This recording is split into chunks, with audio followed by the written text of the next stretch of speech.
শুধুমাত্র ধর্মের বাহানায় কেউ কেউ জান্নাতের বরাদ্দ দিচ্ছে। এই দেশে যাতে আর কোনোদিন ফ্যাসিবাদের উৎপত্তি না হয়, অগণতান্ত্রিক শক্তির উৎপত্তি না হয় এবং স্বৈরতন্ত্রের কোনোদিন যেন উৎপত্তি না হয়, সেরকম একটি সংবিধান আমাদেরকে সংশোধনী আনতে হবে। সেরকম গণতান্ত্রিক প্রতিষ্ঠানগুলোকে শক্তিশালী করতে হবে, যাতে করে এই গণতান্ত্রিক প্রতিষ্ঠানগুলো গণতন্ত্রকে পাহারা দিতে পারে, সাংবিধানিক প্রতিষ্ঠানগুলো গণতন্ত্রকে রক্ষা কবচ হিসাবে কাজ করতে পারে। সেজন্য আপনাদের প্রতি আমার অনুরোধ, আগামী দিনের যে নির্বাচন, এই নির্বাচন হচ্ছে বাংলাদেশের বাক বদলে দেওয়ার নির্বাচন, আমাদের আপনাদের সবার ভাগ্য পরিবর্তনের নির্বাচন। এই দেশের সবাই সাম্য, মানবিক মর্যাদা এবং সুবিচার চায়, সেটা প্রতিষ্ঠা করার নির্বাচন আগামীর নির্বাচন। অনেকেই প্রশ্ন করতে পারেন, আপনারা প্রতিদ্বন্দ্বিতা করছেন কাদের সাথে, তাদের বক্তব্য কি, তাদের কর্মসূচি কি? আমি জানি না তাদের কর্মসূচি কি, কিন্তু তাদের বক্তৃতা বিবৃতি যা দেখা যায়, সেখানে শুধু ধর্মের নামে তারা রাজনীতি করতে চায়, ধর্মের ওসিলায় তারা ভোট চায়। আমরা সবাই নিজ নিজ ধর্ম পালন করি। এখানেও বোমাবিলছড়িতেও আমরা হিন্দু, বৌদ্ধ, খ্রিস্টান সবাই আছে, মুসলমান আছে। এদেশের শতকরা 90-92% মানুষ মুসলমান। আমরা যার যার ধর্ম স্বাধীনভাবে পালন করি, যার যার উপাসনালয়ে স্বাধীনভাবে যাই।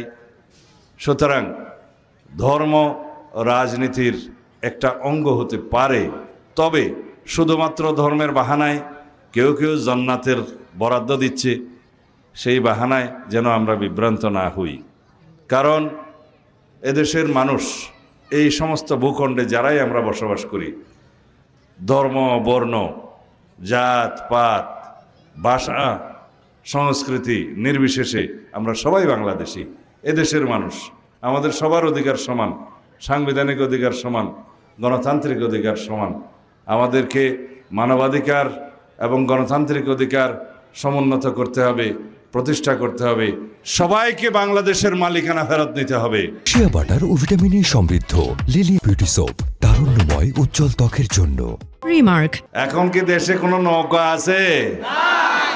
আওয়ামী লীগ আছে? কিন্তু আমরা সবাই সামাজিকভাবে একসাথে বসবাস করতে হবে। সবাইকে দিল্লিতে তো আর যাওয়ার সুযোগ হয় নাই সবার।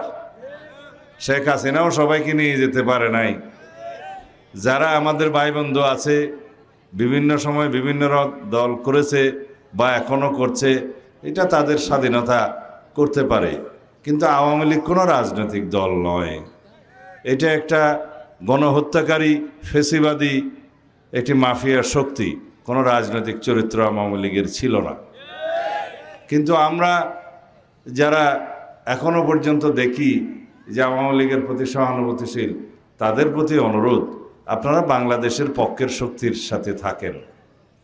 কারণ আওয়ামী লীগ কখনো বাংলাদেশের অস্তিত্বে বিশ্বাস করেনি।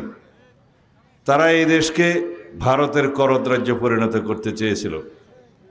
অবশেষে তারা গণ অভ্যুত্থানে পালিয়ে যেতে বাধ্য হয়েছে, আশ্রয় নিয়েছে তাদের নিজের দেশে, ভারতে, দিল্লিতে। সুতরাং যারা আগে আওয়ামী লীগ করতেন, তাদের নিশ্চয়ই ভুল ভেঙেছে। তারা বাংলাদেশের স্বাধীনতায় বিশ্বাস করবে, বাংলাদেশের গণতন্ত্রে বিশ্বাস করবে, এটা আশা করি। তো সুতরাং বাংলাদেশের শক্তির পক্ষে আপনাদের থাকতে হবে।